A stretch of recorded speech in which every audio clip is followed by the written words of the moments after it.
Estrada boa?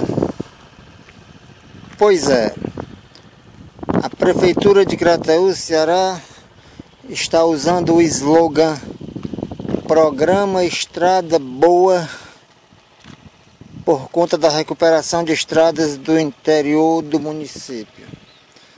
E a máquina já passou por aqui. E vejam que situação deixou esse trecho que fica na localidade de Patos, próximo a CE 187, quilômetro 361, trecho Crateús, Novo Oriente.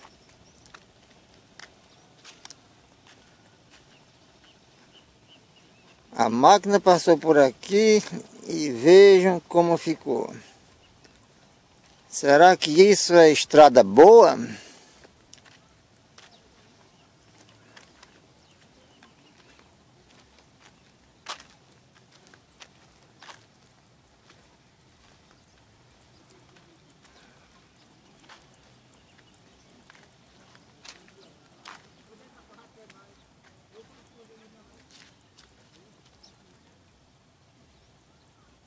Lá na frente, pissarra branca, aquela que quando chove vira sabão, barro de louça.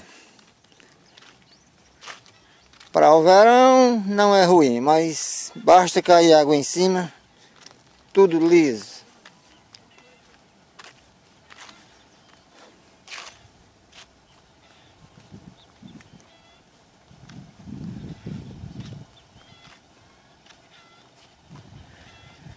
E daqui para frente, a máquina passa só tirando por cima, só de raspão.